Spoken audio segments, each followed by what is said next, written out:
So this is the session one.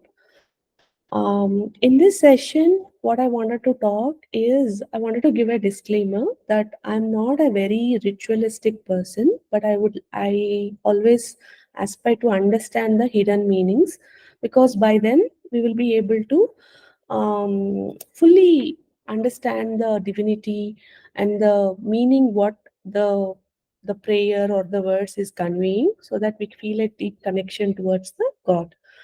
And as you know, I was doing this akashic healing and stuff, and as part of it, at times I get to hear voices of gods.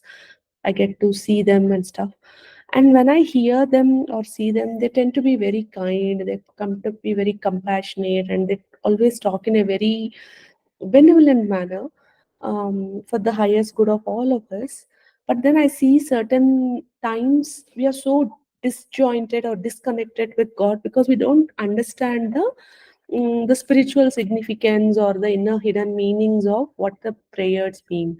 So that's the reason I'm trying to do this session, with a small attempt to understand or share my understanding of this. So, and I'm sure there might be many other people who are too deep into chanting these prayers, who may also contribute, or they may have another point of view. So, with all humility and humility, I would want to share this. And in case if you find some discrepancies or anything else which I'm trying to say, if there is a difference, kindly forgive me. I'm also a seeker just like you, and whatever I know, I'm trying to tell it.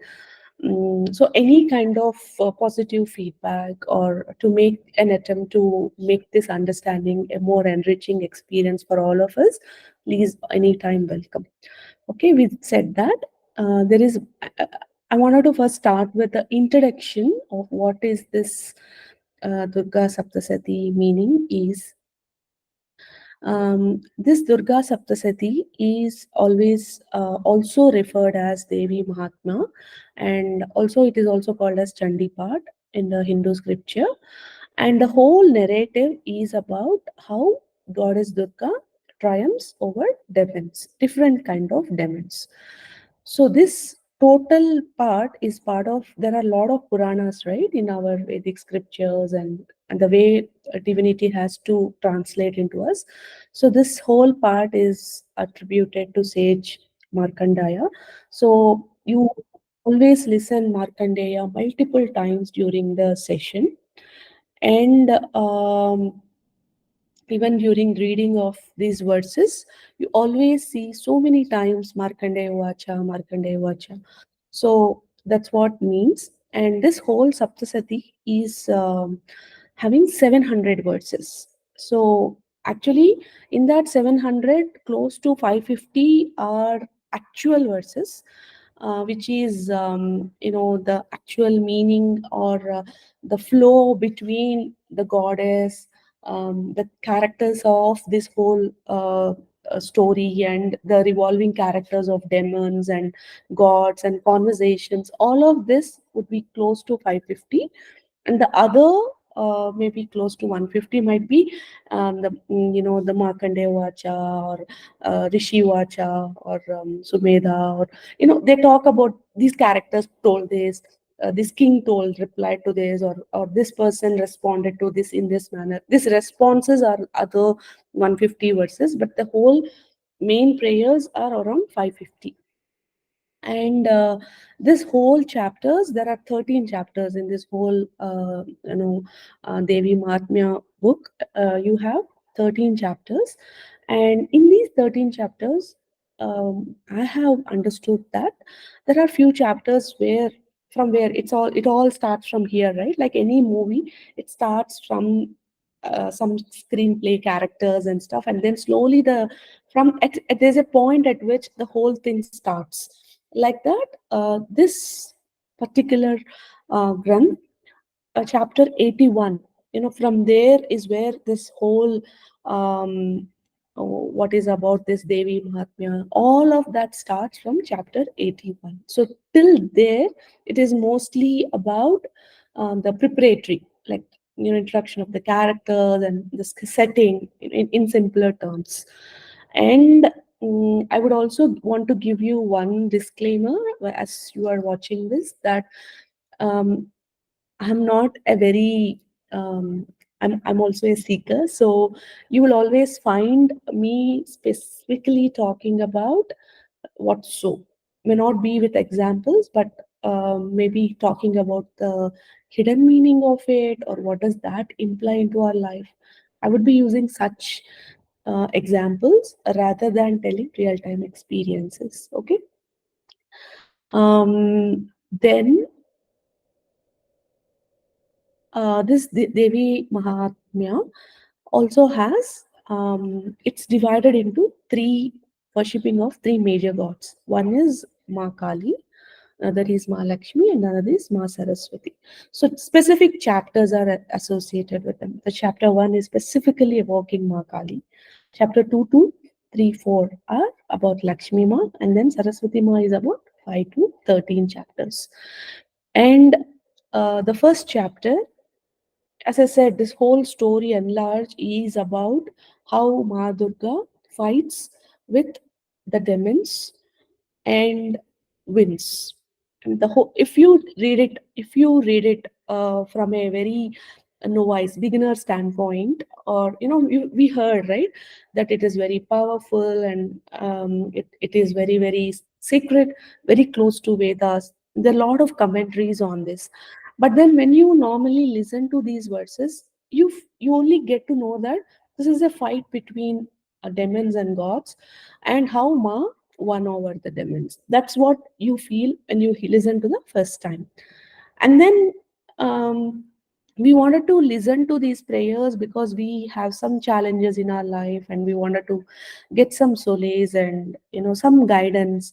And then when we keep hearing only fight, we don't understand why this is so important, why it's so powerful. And sometimes spiritual seekers who are at least at the beginner level of sadhana might drop out because they really don't understand the sweetness behind each of it, or the hidden meanings, which is like really a ocean of knowledge. And when I began reading these also, it was very similar to that experience. On I didn't understand what's so great about this whole spiritual granth. Many, especially my cousin, who's really a great seeker, he used to read it. And when I attended a Chandi Homa, I saw that there are many people who are reading it with so much of divinity inside. And then I couldn't relate with any of those, because for me, at a outer level of Sanskrit verses, it appeared to be a fight between two. And first time I got it, okay, this is what the first part is about, killing of the demon Matu and Kaitaba. The second is about Mahishasura, and then third is about Shimba and Nishumba. We get it. And then there are multiple other um, mini demons. Before this final fight, there are other demons, and goddess takes multiple other forms.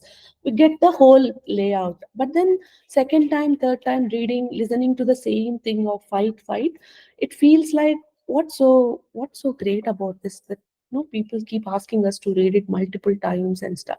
But only when we understand at least not just the literal meaning, but a little more deeper meaning, and then the esoteric meaning, which is the spiritual significance of each of these verses. That's when we start to enjoy this whole book, and it's like a magnet. The more and more you understand these verses, and then you learn to relate with those verses with the narrative, and then you understand the significance of, oh God, this is how great she is, and that's why we need to bow our head in deep reverence. That's when the spiritual awakening, or the actual consciousness about understanding this whole, maybe I would not say we would have learned understood everything, but we begin to understand, if I may say so. I think that was my experience.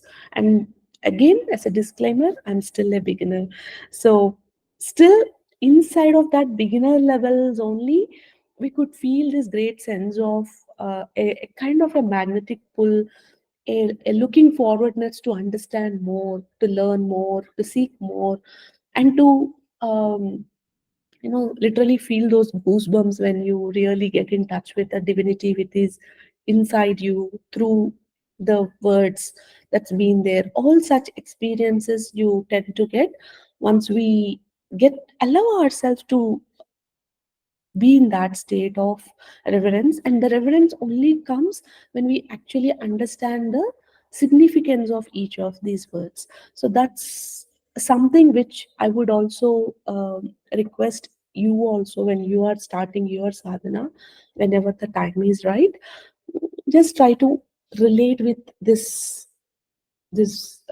recording or this session, and look back, and then try to relate with each of those words. Okay. The next is about why three? Why it is first Kali, then Saraswati, then Lakshmi, and then Saraswati Ma. These are the orders, right? So when I began, I also thought, why? What is? And then when you look at Kali Ma as a picture, who is not so much a devotee, or we are not generally worshipping Kali Ma because we know she's a Shakti goddess and she's not, and we are more onto Lalita or subtle forms of gods, right?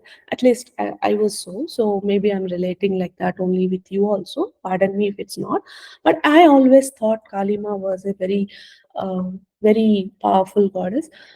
I had flashes when I was doing healing, and certain times I used to see her, and I used to see her in blue and very subtle energy, very very loving energy, and I used to tell my very close affinity people that this is how Kalima appears to me. But as I said, I'm a beginner when it comes to ritualistic stuff, so I really didn't know the significance of what Ma Kali is other than her name, and being able to see her form because when I was doing healing for a couple of people. Um, then when I read this book and when I went deep, I understood that Ma Kali. Why would we evoke Ma Kali in the beginning of this whole spiritual granth? Would be because Kali Ma is known to remove our evil tendencies in our mind, and at a beginner level, Lama Lakshmi shows the seeds of goodness, and Saraswati Ma is for knowledge. This is what we know from a very high level. But when you go into one more level down and ask why is it that this scripture has to start with Ma Kali? Why not Ma Saraswati? Or why not Ma Lakshmi? Why is it with starting with Ma Kali? Okay. So just go back into little more about our karmic stuff and stuff. The main obstructions, for us, every human, as we all know, our main goal is to attain moksha, right? Liberation. And one of the means for us to get liberation or is by winning over our own impurities in our mind, like our desire, anger, ego, envy, pride, jealousy, lust.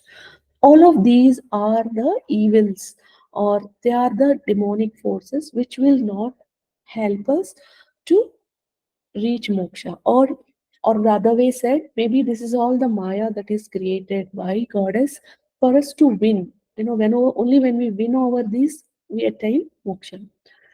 And we are all stuck in our own ego. We're all stuck in our own envy, pride.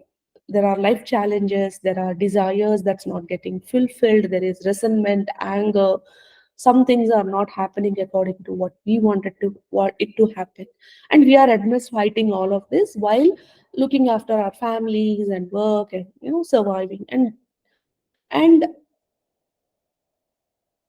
in from there, how do we get to moksha? And if at all reading this scripture or this mahagranth is one of the ways to attain liberation, it has to pave us a path, right? It has to show that this is the way you could. So for any novicer also, it can help us reach there. And for that, the first step is to, when we need to raise, right? We need to raise to the level to get there. And the first step is about how Ma Kali can help us get to that first level of removing our evil tendencies, which is about all of this, which is stopping us from not getting into spiritual awakening or having liberation with these humanly worldly aspirations, and embrace divinity in whole form. So usually, how we see is Kalima keeps one left of Lord Shiva. There is this tongue that is super red, and there is this head, and there is this, there's a lot of, it appears to be like blood, and that's what it is. But I have never, at least, attempted to make an understanding of what all of this means.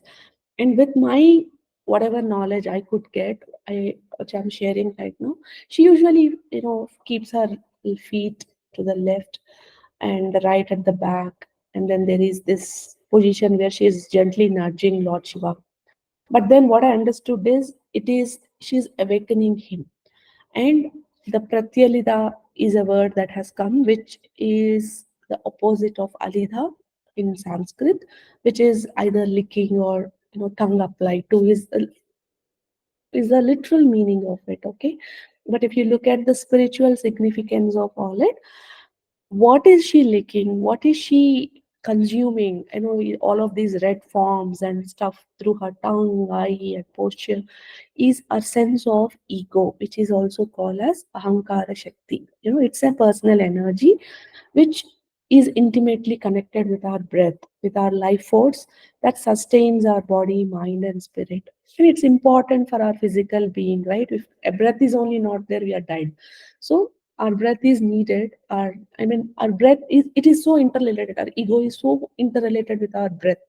So as much as our breath is important, our ego is also existing. But it's our breath is important for us to get us get to live life, and to be able to live, we need to identify ourselves as who are you. I am so and so, I am this, I'm this. So there's a sense of identity that I tell to myself that I am so, I am having dislikes, I have this character, I am good in this, I'm bad in that, and I have this kind of prejudice on this person, I have an opinion on it, I don't like it, I dislike it, I hate it. I have a sense of who I am. And this is all very important for me to navigate into this physical world. Okay. But then there is something called physical worldly matters, and then spiritual matters. So spiritual growth, the first step for us to attain that is to detach ourselves from the physical self. Okay.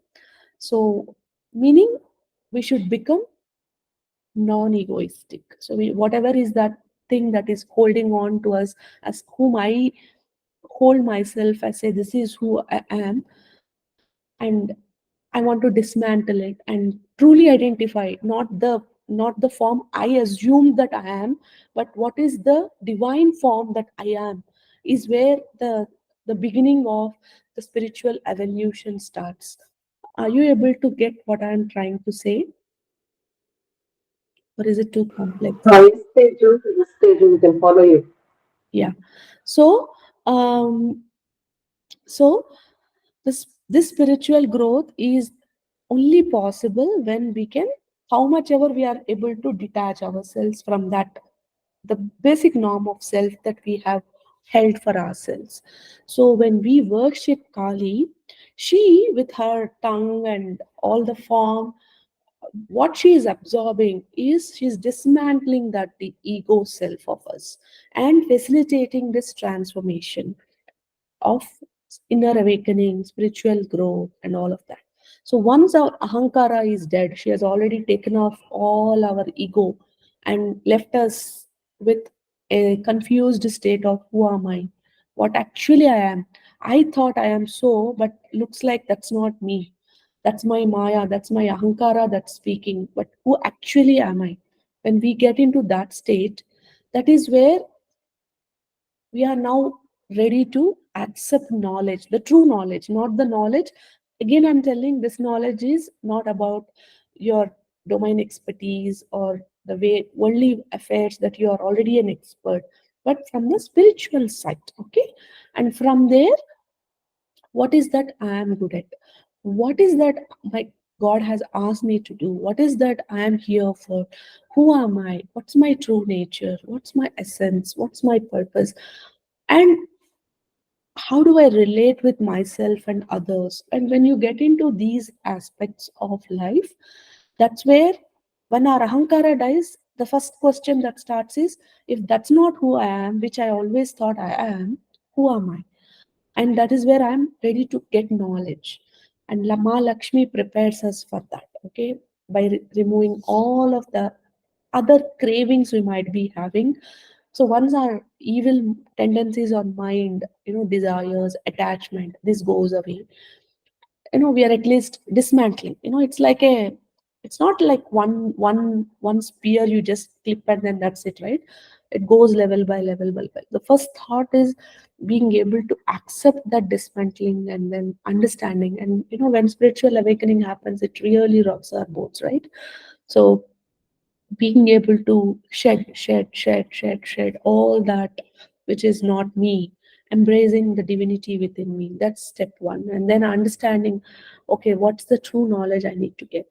When I'm that ready state, that's when Ma Saraswati, who is the lo- goddess of knowledge, she actually blesses us, or she imbibes. She makes an attempt to imbibe the real knowledge that we, our soul craves for, and we feel a kind of fulfillment when we get to that kind of knowledge. Okay, that is what Ma Saraswati blesses us with.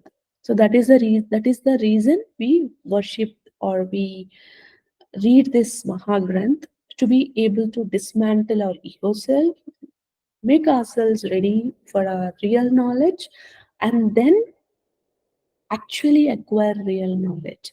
But this is the actual meaning.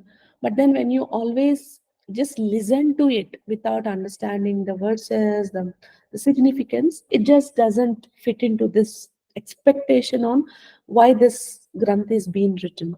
So that is one of the reasons we, any sage, or any a world person, whomever we meet, always emphasizes on understanding the verses, understanding the significance, and understanding how to utter these verses also. Okay, there's a there's a it's like a drill, like whenever we go to ABCD, whenever we go to these classes of school, we always learn from lines, dots, A's, B's, and then into the language, right? And then get into the paragraphs. Similarly, even into the spiritual journey, firstly, to get awakened is number one. Then getting into how to pronounce each of these syllables, all of that, and then getting into the understanding of the meaning. After that, combining both, and then being able to hold our attention um, through the entirety of the process, and being in love with that goddess or god in a reverence, in an utter surrendering mode. I think that's something which each of us are, it's like steps, and each one of us are at different levels.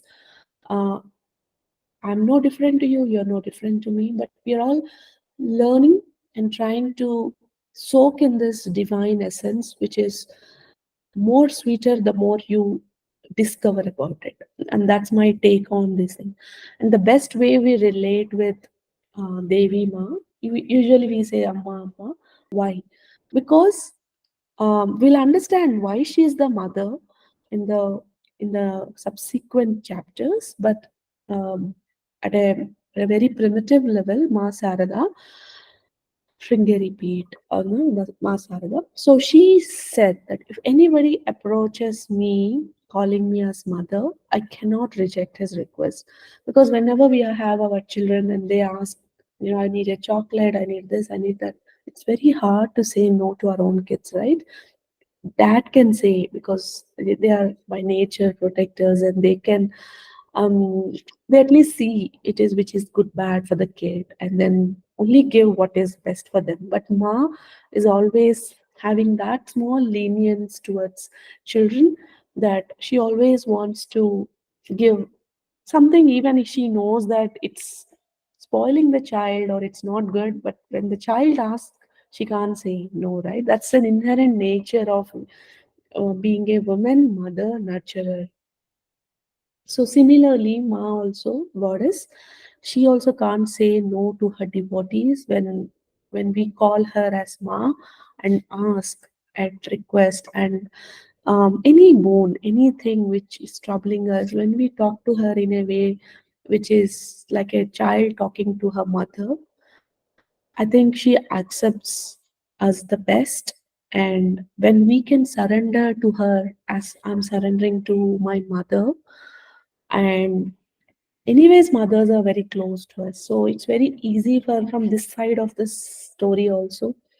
Unless we have a very demolish relation with our mothers. Usually, we have good relation with our mothers, right?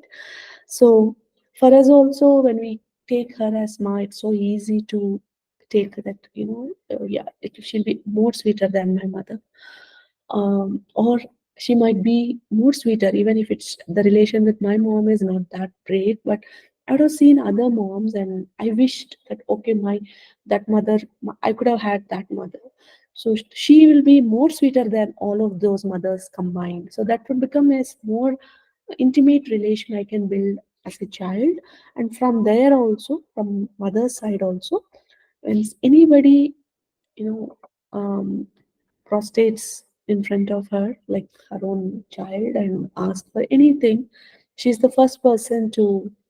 If I take one step, she takes 10 steps towards me. That kind she is, and only when we know her essence, we can really get present to her kindness, and mm, celebrate it and be grateful to it, and then become more and more a devotee to her, because that's how quickly she responds to uh, our approaches uh, in understanding her or coming closer to her in true sense. I'm not talking from you know I mean, my just gentle plea is don't get deluded by the rituals. You need to do this or else ma is gonna get angry. If you don't do this, she's gonna get upset. This is what we hear. But as a person who actually have spoken to couple of gods in multiple different different times for different purposes, I have never heard a god saying I'm angry towards it, their children, or I'm angry towards you because you did not do these prayers, you did not fast, you did not you said you're gonna do this but you didn't do it, so I'm angry towards you. No, I have never heard them saying. And if my own experiences, I can definitely say that I always hear them as really kind, really, really benevolent, really, really giving, forthcoming, progressive. In the deepest of the deepest thoughts, I would have forgotten about my own worries. But when they speak, they bring out all of those and then stand for us, make us a better person, and walk towards the light. So if they are so kind, we don't have to be really scared of not following a ritual or not fasting or not showing so many prasadams or um, the more focus for us seekers, according to me, must be about how much I'm connecting with that divine essence, how much I'm able to be relating to her, and how much I'm soaking in that rain or the devotion about how much I'm surrendering to her. Maybe that's a better way to relate with God than if I don't do this, it's gonna be fearful, or if I do this, he's gonna get upset or she's gonna get upset. Once for all, let's break those myths that God is gonna get upset. And I have never heard about. I never heard God getting upset with whatever my knowledge is about directly being able to talk to them. So who else can better say than the person who can actually talk? Only because heard that God is gonna get angry, and they don't even know. They haven't they haven't heard how God get angry, right? But it's not true. So please don't get deluded or don't get bypassed with these thoughts that God is gonna get angry if you don't follow a particular ritual in a particular manner. It's all like a, you know, they are very kind and they have a way to bring us into them. They pull us into us. So you just take the first step, they show you the 10 steps. And when you take the 10 steps, they come to you 100 steps closer. And they will walk the path with you and they will help you get there. All we need to do is having this willingness to take that one step and do whatever is needed for us to release these egoistic self that we have built upon us. That's the only thing that's needed for us to move forward. And though this slide when I'm making, I thought, is it really needed? But there are times, for every stuti we have a falasruti. What happens when you read this? So this is a small excerpt I have pulled, saying, this granth art has the ability to grant any boons the aspirants are seeking for. Okay, this sadhana, if you are able to achieve. Okay, so there are different ways of sadhakas, right? One is I do it for certain, I need something, and there are certain people who do it for the sake of seeking her. We have a goal, okay, and end goal is, and there are people who don't have any goal but they just want to be in that presence of God, and they do it. There are multiple people, multiple reasons why do such um, you know a very time consuming and very known to be very sacred, if we do it for such a number of days. And whatever is that desire that we as a sadhak have, that gets fulfilled is what it's been written in the Granth. So that is the reason even the main characters of this whole Granth, which was King Suratha and Merchant Samadhi, they are bestowed upon what they aspired for. One aspires for prosperity, so the king, so he gets it. The Samadhi, the merchant, he wanted divine knowledge and liberation, so he gets that by winning over their own attachments, delusions, and stuff like that. So that's the whole story we were gonna discover in the due course of whatever time it takes. So and there's this Markandeya Puranam. Like that, there is another Puranam called Matsya Puranam. So there's something I pulled from there, which they said that it's written that reading this Mahatyam three times may cure physical elements, five times some planetary positions aren't well, and we're going to some problems because of our nine planetary positions. So reading it five times can help us get some relief, either from getting choked to getting some release. And as you're reading, the choke or the hold of these planetary positions keep coming down, so you feel more at peace. Or seven times if you're from some disaster, or nine times for ensuring peace, 11 times for winning over some royal favors or winning over certain things, maybe 12 times uh, about our mistakes, karma, and stuff like that. And it's like there are so many things that if you read for 30 times, you're gonna get from some dangerous diseases like cancer, 100 times from some kind of dishonor you've gone through, 1,000 times to mitigate loss of wealth and for steady prosperity and stuff like that. And there are, as I said, there are multiple people do it for multiple reasons. And if there is no reason why I'm doing these prayers, but I just want to be inside, we just get liberated, because the more number of times we are reciting this granth, the more and more our, as I said, it just has a magnetic pull. And please, you have to experience it to know what kind of magnetic pull this whole ritualistic way of doing thing has. So for there's a reciting order, okay.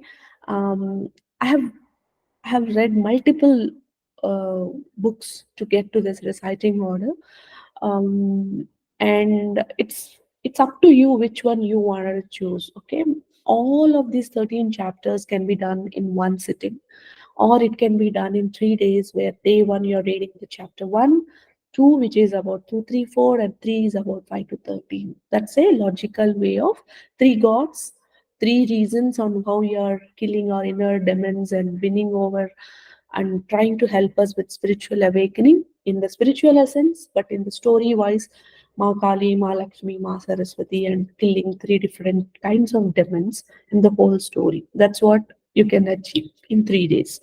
Or you can do it in 9 days, like once you read 3 days as above, and then two with two more repetitions in the next 6 days, and then last again another 3 day 3 times the last 9 days. So that way you can do it in 9 days. Or you can also do it like in the span of 7 days, where you're reading one chapter a day, then two, three, four, then five, six, seven, eight, nine, 10, 11, 12, and 13. So in Navaratri, where if you want to finish in 7 days, you can follow this order. And then there is, some people want to break it into furthermore, because Navaratri is 9 days, right? So you can also break it into two more chapters here and there, like 5 and 6, 7 and 8, then 9, 10, 11, so that it gets on to 13 chapters. Mm. But there are people who don't have time to read all these 13 chapters at a time, right? Because if in the minimumly minimum, it will take 2 hours to read this every day. And since we don't have that much time for all people, what they say is either you can read chapter 2, 3, 4, which is the Madhyam Granth, or you can read chapters 1, 4, 5, 11, which is actually talking about the goddess, how great she is. Okay. Or I'm super busy, you can read chapter 5 alone. And then there is something which I also discovered during my research is this Lagu Saptasathi Durga Stotra, which is a condensed form of this whole 700 verses. So you can read that either. This is a relatively a very short verse. Teju, we should read it only during Uh, we should read it only during Navratri. I'll tell. No, ma, it can be read anytime. This is the next slides. Okay. So Okay. those who can't do this regular parayana can at least do in some of those. There is no when we can do, i- if that's the question. To me, there is no rule. If you want to start it from tomorrow also, you can start. But then they say, for people who can't do it every day, at least you can have some short bursts, like a mini goal. I want this bone to be done. For that, I'm doing 7 days, I'm doing 11 days, I'm doing this. That is the one, some of the ways you can test whether this is working for me or not, kind of thing. And for that, you can use these methods like I'm gonna do one whole set in 9 days or 7 days or 3 days, or I'm gonna do whole of the 13 chapters for 7 days, 11 days. That's one order of following. Another is doing your during this Navaratri, which is Dashara time, or during this Chaitra, from the Ugadi to the Sri Ramanavami, 9 days. These are the two most auspicious times. People across the world start studying this part. Or else you can do it on some specific days like Tuesdays, Fridays, Saturdays, or 8th, 9th, 14th days, Ashtami, Navami, and Chaturdashi of every month, 3 days. These are the times when you can do. Mm, but it's really is a personal choice. Tomorrow, if you want to do also, you can start doing it, and um, just take it as you are guided. That's what is my personal feeling. Once you start reading it or listening to it, um, as I said, there's a magnetic force inside. The more you read, the more and more you get absorbed. So just whenever is the time you feel you're ready, just start listening to it. But then there is a specific order, okay? You just can't start directly reading the Devi Saptasati, which is taking 2 hours. You need to do with one. What is the significance of it? I will also tell as we are moving inside. But just know it that we are all very, very egocentric. Wherever we are, even the biggest of the biggest sadhakas can also have ego, because that's the nature of Mahamaya, right? Which we'll also learn in the subsequent discourse. But then whenever we wanted to you know I know everything kind of thing is also ego. I my knowledge is vast, I don't have anything to learn is also ego. So ego comes up in different forms and ways. So it is important for us to get a preparatory mind, for us to read it as a new person. Every time I'm reading, aha, there's a wonderment, and for that I need to adapt to the beginner mind. Okay, I know everything mind will always, there is no learning in it. I want to learn means I need to always embrace beginner's mindset, which is the curious mindset a small child will have, maybe a small baby will have when she's like learning things, or she's standing on her foot and stuff, or she's going to LKG, UKG. So that beginner level mindset, if we embrace, there's a lot of learning that we can have in every aspects of life, right? So for that, there is this preparatory steps where we recite Devi Kavacham, then there is Argala Stotram, Kilakam. Then there is this Navakshari Japam, which we say Om, Aim, Hem, Klim, Chamundeya Viche. This is the Navakshari, nine these Bijaksharas. There are seed mantras, which seems to have a lot of power when you recite it over a course of time. So this is need to be recited minimum of 1 or 2 times. Then you listen to read this Devi Mahatmya, and then end it with Aparada Stotra. This is what I do. I started doing this. It takes mm, 2.5 to 3 hours a day when we do all of this per day. Um, and I'm doing it because I felt I'm guided to do it. And I thought I should do it for maybe 9 days, but now I feel like I want to do it for 44 days. No, um, maybe no. Uh, no thoughts that this is how it is to be, or it has to be this or the end goal, but I just wanted to learn, I wanted to understand and enjoy that feeling of being in the space of divinity. So I just wanted to continue. I'll update you once I've completed and see what's my, from this day I started to 44th the day of recitation, how my life moved. I'm going to update you on if there is any changes, which I'm sure it would be. I'm feeling more grounded, I should say, more egoless, or more humble, more surrendering. This is what are the changes I'm seeing from the time I started reciting. And then there are these intensive sadhakas, right, who are in search of goddess, and there are a lot of, they want to do it more procedurally.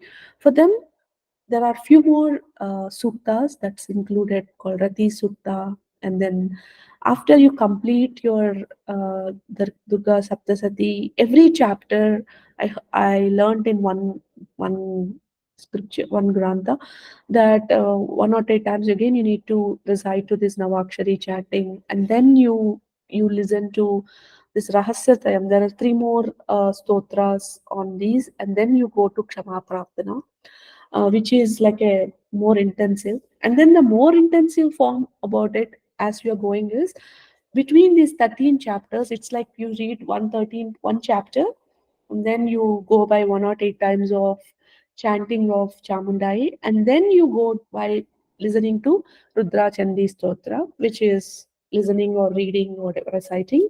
Then again you go to chapter 2, again end of it 1 or 2 times, again Kanakadara Stotra. Again you go to chapter 3, then you do 1 or 2 times of the Navakshari, and then again Mahalakshmi Stotra.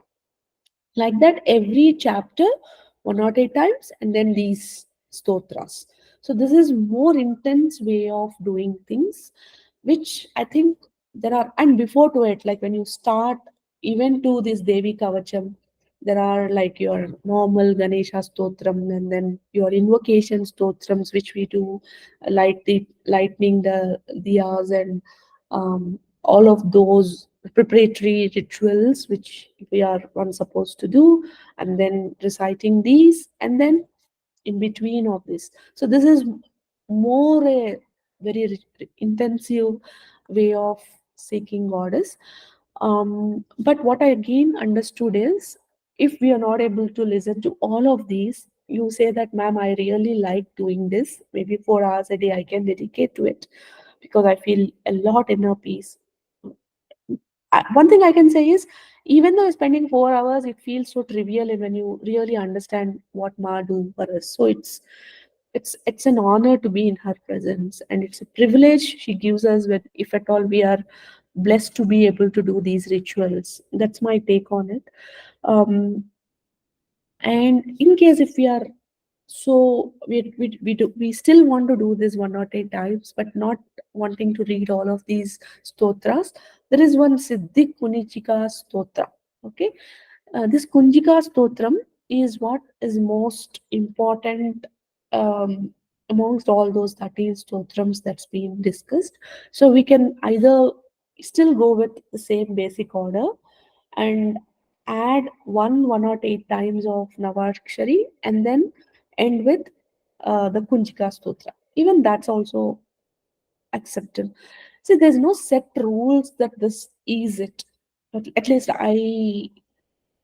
that's my take, because I go by the spiritual spiritual understanding of what this means and being in line with what God is telling instead of the ritualistic methods. So that's the take. But we always ask us to consult a guru, can really guide us, who have been a upasak for many years. They are the best ones to guide us on the order and the stuff we are supposed to do. I consider Ma as my guru because I had multiple occurrences of she giving me bijakshars to chant, or I've been able to be a medium to her and stuff like that. So for that reason, I have not yet consulted any other gurus, but I've taken her as in, and whatever she's been asking me to do in my clairvoyant states, I'm practicing that. So for me, this is the only order she has given me, so I'm only going by that order. But it's all up to you. Whatever order is absolutely fine as much as you do it every day, and that's more important. Okay, so that's the beginning of introduction of what this whole Devi Matmya is.